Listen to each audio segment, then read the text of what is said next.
So now I'm going to talk a little bit about where we are. So this is more about the science. You know, I'm a clinician and I'm a scientist.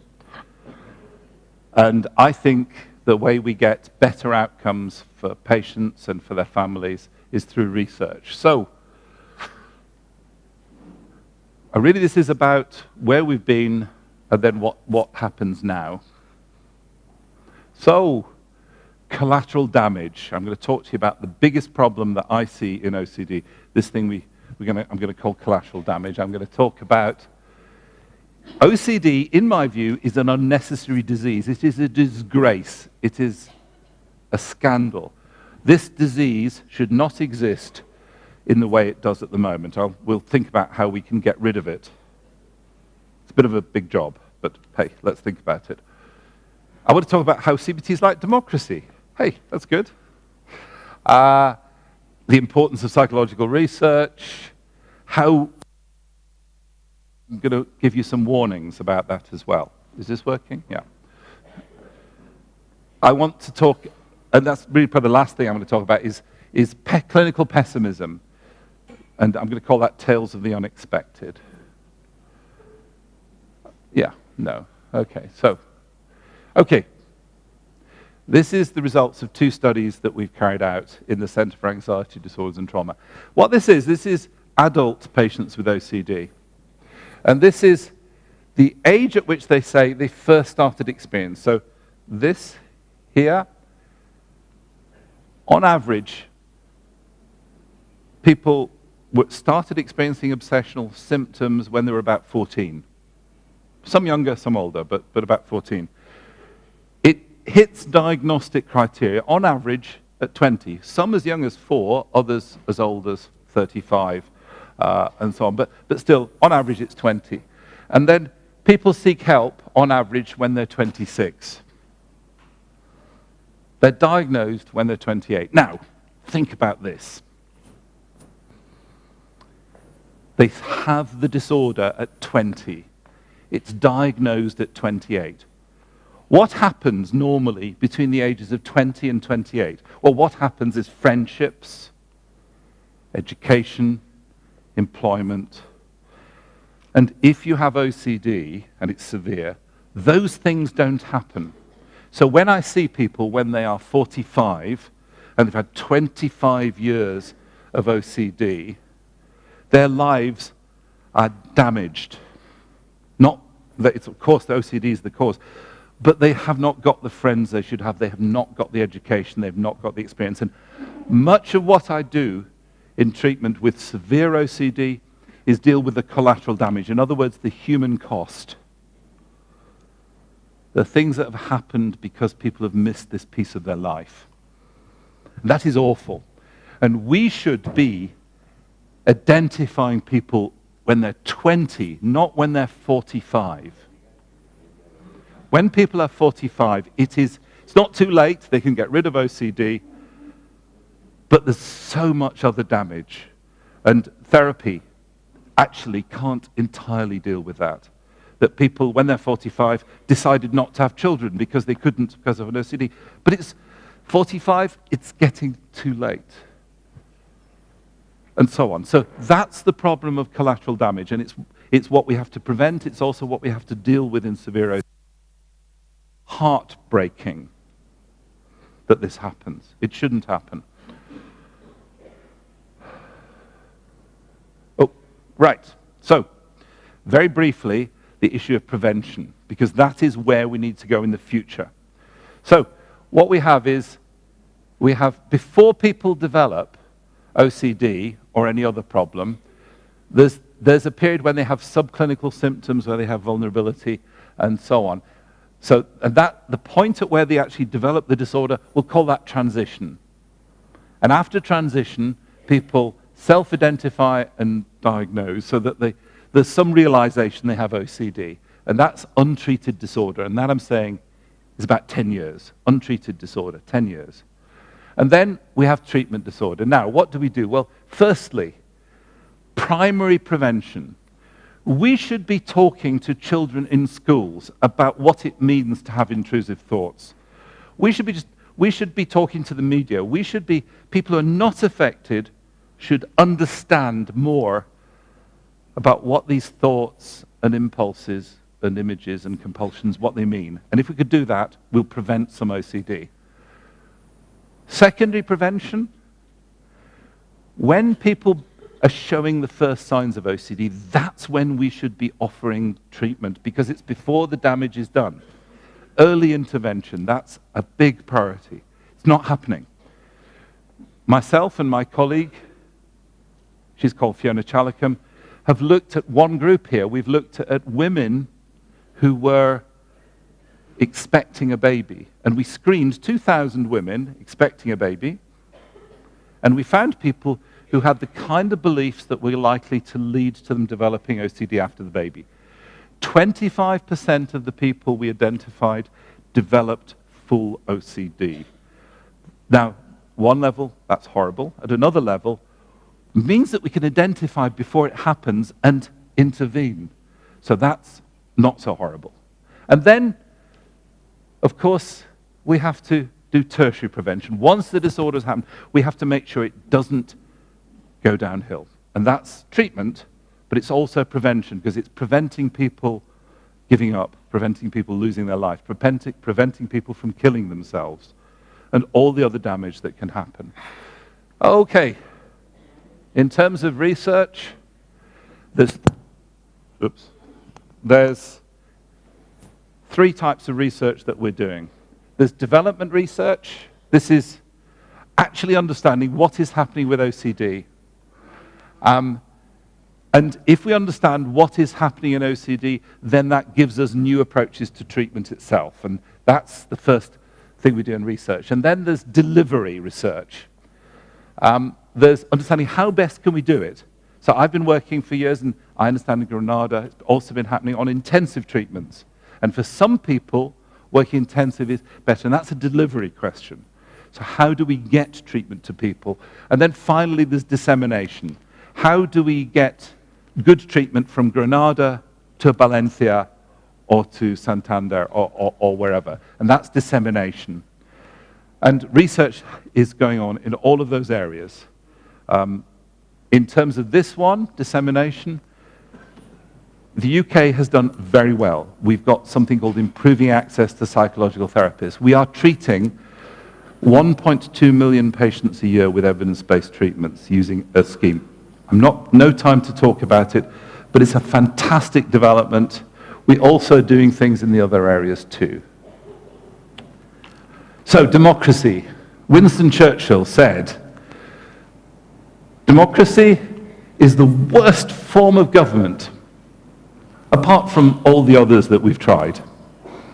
Now, there's a lot of criticism about CBT, and I think it's true to say that to our critics, yeah, CBT, it's the worst form of psychological therapy, apart from all the others that have been tried. In other words, it's not a finished product. If you think that CBT is good enough, you're fooling yourself. It's okay, it's pretty good. And also, the good news is that because of the research element built into it, we can improve it. And that's what we've been doing. I haven't got time to tell you about all the improvements, but I'm going to talk about a few of those. How did we do it? Well, we used applied science, basically. CBT is based on applied science. It's a scientist-practitioner approach to clinical work and blending the applied science and the scientist-practitioner approach. Blending clinical art and clinical science, because I could be a great scientist, but if when you meet me you think I'm a horrible person, the therapy's not going to go well. So we have to blend these two things, clinical art, clinical science. We also, here's the warning, please avoid cults. There are, in the field, cults. Mindfulness, I'm afraid, has become a cult. There are other approaches where people say, there's a great guru.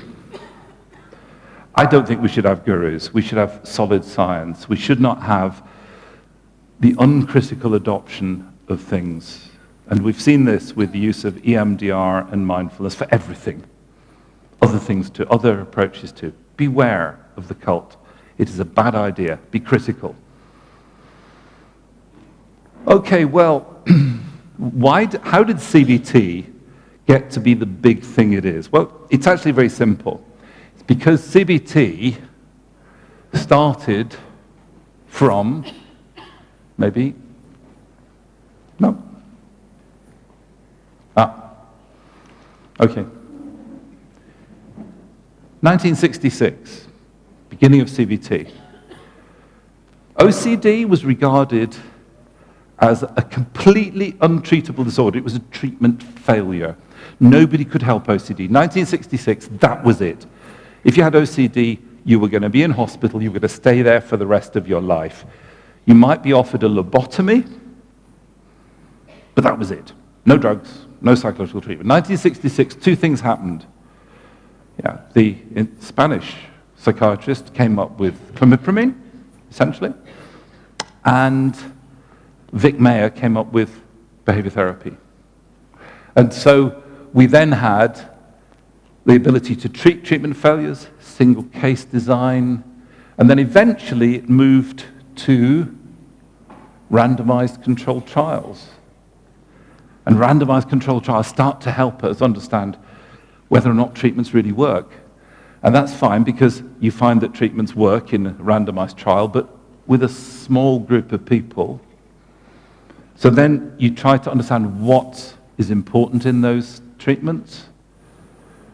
And then you look to see if you can generalize it. What happens if people have more than one problem and you can generalize it? And then you look at how you can do it in other settings, not just the research settings. And then you generalize it. You say, well, maybe this will work for other people. And then you end up identifying failures. We can't help these people. But that's fine, because that's where you started.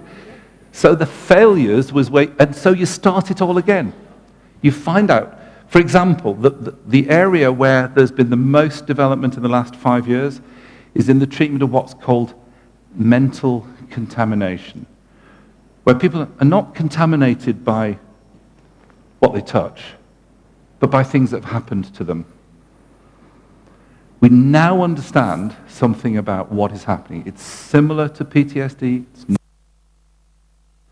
And we're now developing treatments for this. And the treatment failures get turned into successes. And that was how we got here. And that's how we have to carry on. How do we do that? Well, God damn it. Okay, no, let's move on. Another one. Right. Okay. Well, this is not how we did it. This is Cochrane. And this is evidence-based medicine. It's a really good thing, but it's not how treatments develop. It's how you assess the effectiveness of antibiotics, but it's not how treatments develop. So what you actually do in psychological therapies, in OCD, what we've done is we start with an understanding of patients, the phenomenology, it's sometimes called, but listening to patients. And then what that does is it helps you develop theories, and that's psychoanalysis. You just go round and round and round. Okay, but it's not good enough. What you actually need is outcome research, and that's good, and that's what behavior therapy did. But theory helps us find outcome research, but outcome research, the effectiveness of treatment, does not tell us what causes the problem, doesn't inform theory, because, for example, SSRIs, fluoxetine type thing, we know it helps OCD, but there's nothing wrong with the serotonin system of people with OCD. So it's not dealing with a cause. It's a helpful thing, but it doesn't help with theory. So how do we develop theory? Well, we develop theory by experimental studies, by understanding better what is happening to people with OCD and how treatment works. And then what we need to do, and I'm not going to spend a lot of time on this, I'm not going to spend any time on this, but we then have to work on evidence-based patient choice, sharing with people what the evidence is, and we get that from things like clinical guidelines, NICE guidelines being the best, in my view. So, how No, I did this one already, so I'm not going to do it again, maybe. Move on. So take to the next slide, please. Okay. And again. We did this already. Yeah, that's fine. Again. Okay. Okay, so there's a cognitive theory of OCD. Lots of research, loads of research, and I'm just going to summarize the research that's been done. And what it tells us is that we know that now, that responsibility, the meaning, the meaning that people attach to their intrusions in terms of harm and responsibility is central to what happens in OCD. We now understand also that people with OCD are unusually sensitive to things that might happen because of what they don't do, the thing that's sometimes called omission bias. We now know that there is nothing wrong with the brains of people with OCD. They have the same brains as the rest of us. There is not a cognitive deficit. A lot of discussion about this over the years, but there's absolutely no evidence for a cognitive deficit, which is surprising, but no deficit. We now understand that reassurance seeking is a type of checking, and we now understand more about how we can help people stop seeking reassurance. It's not about stopping people giving reassurance. Therapists sometimes concentrate on asking the families not to give reassurance. Doesn't work. What you have to do is you have to help people stop seeking reassurance. How do you do that? It's complicated. But let me say very simply that in therapy, the patient at some point is faced with a choice, which can be that they say, do you think my hands are dirty? Do you? Which is reassurance seeking. Or the patient might, in therapy, choose to say, Mum, I feel very frightened. Can I have a hug? So you can replace reassurance seeking with something much nicer, which is a hug, support, love. There's families here. You know, your job, guys, not to be therapist. Your job is to love the person, your husband, your wife, your child, or whatever, and that's what you give, and that's what you bring to therapy. You bring love. And that, your therapist should be helping you express that, and that's what the research tells us. We now know that hoarding is different. It's not OCD. So we now actually are now looking at that separately, and that's good research advance. And we've also identified very clearly of therapeutic pessimism, that if your therapist does not believe that you can get better, you probably won't get better. So that's what the research is also telling us. Just right feelings. There's this notion of just right feelings. We now understand that this is to do with decision-making about when to stop in OCD. So we now understand that better. We also understand more about why people delay. So I mentioned, 10 years, but it can be 20 years, it can be 30 years before people seek help. So we know that's to do with stigma. It's to do with shame. It's to do with being afraid that if you go to your doctor, that people will criticize you, that you won't get a job, things like that. And we used to think that if we encouraged people, told people, well, if you go to the doctor, you'll have a better life. That doesn't help people seek help. What we found in the research is that negative enablers do it. Now, what are negative enablers? Negative enablers are getting to the point in your life where you're so desperate that you're thinking of killing yourself. You're thinking of divorcing your husband, of giving your job up, or whatever. And so people typically seek help because the OCD overwhelms them and things are going wrong. And that's actually the main reason that people seek help. And that is the fault of the professionals. We are not providing enough positive enablers to the public, to people who have not come to see us. And that's something we have to deal with. And that's a prevention issue. So labeling and stigma, labeling this as a biological disease, as a defect of personality, whatever it is. These are all bad things to do because they're not true. Mental contamination, we now understand that mental contamination links to trauma, but particularly betrayal trauma. That people feel dirty inside because they've been treated in a dirty way. And that's something that we're now tackling. And reassurance I've mentioned already. So, very briefly, just to say we've done... That's fine, don't worry. Oh, okay. I've got 3 minutes to finish this, so let's just... Can you take it? Sorry? No. This is where the receiver is, isn't it? No? It's here. Yeah. Okay. Here. Okay, so, if we add a cognitive element, does this work? Well, here's a trial. It's numbers.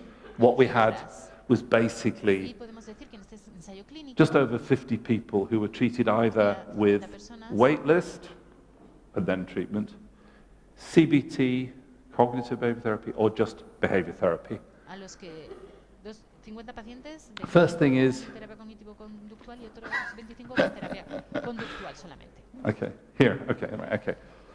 first thing is, both behavior therapy and cognitive behavior therapy, they both work. They're better than nothing. And I think the battery's probably gone. Is it? No, just another, do another. Again. Okay. Both treatments are thought to be effective by the patients receiving them at the end of session 2. Next one. Next slide. Okay, here we go. Yeah. Okay. However, if we add the cognitive element in, it's better than just having the behavioral element. In other words, working with meaning produces more of a change than just working with behavior, which is good. Working with behavior works well. Those are good results. Next slide. Oh, that's fine. And there's an interaction, which means that it's better with compulsions, but it's best of all with obsessions. So there's a bigger effect on the cognitive component. Next slide, please. Keep moving now, please. Yeah. Okay. In terms of research, there's a lot of excitement now about computerized CBT, the use of apps, and so on. Let's be careful, please, because an app or a computer program can be put together by 2 men, 2 women, and a dog in a garage somewhere. And they don't know anything about OCD, but they've read some books, and they sell you the app, and it's 99 cents on iTunes. Doesn't work, but they sell it to you for 99 cents, and they get 3,000 people. That's, 2,000 and something euros. So that's a lot of money. So be careful, because here's how it works. And let's see if we can get this to work. Yeah. We start with the basic treatment, and then we improve its access. We give it to more people. But we then have to apply the research findings to improve the treatment, and then we give people access to it. And then we improve the treatment more. We have to do the basic research. Computer programs do not improve our treatments. They improve our dissemination and delivery, but they don't improve the treatments. And if we focus too much on these, we will lose the improving component of this. So my warning is, beware of useless apps and computer programs. Beware of losing the heart of CBT, which is continual evolution. And then, I think, okay, I'm going to finish by talking about a study we did with children. And the question is, can we find ways of doing the best we can with less resource? And what we decided, so you see, when I work with children or with adults, Yeah, they work with me, I work with them, but some of the time we're helping them just discover what's happening, how the world works, how anxiety works, how OCD works. But we could do that with a booklet. And so what we actually did was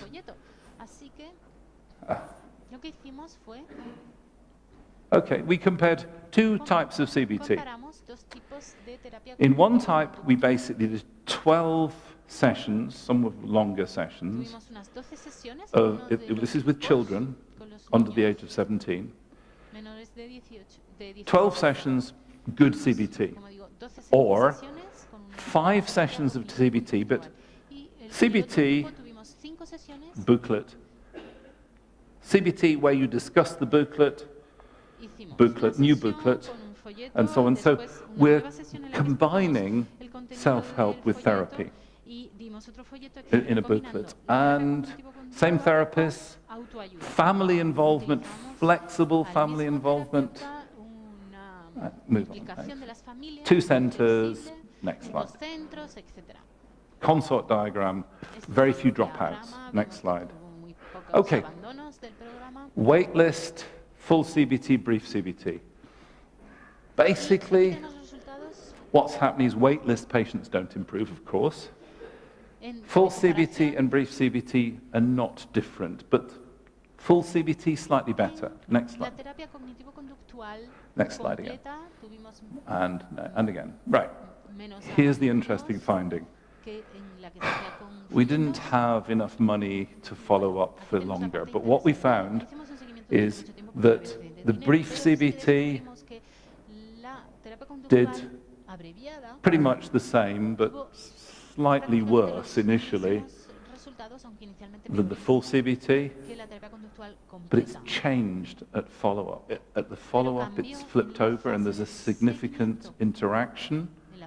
We don't know what happened after this, but it looks like the children who had the shorter treatment might have been improving more afterwards, and maybe we think this is to do with them taking more responsibility for the treatment. And if that's true, that's a really important clue about how we can do treatments better. Okay, I'm going to finish at this point. I've taken you a tour of my thoughts about CBT, how it should be done,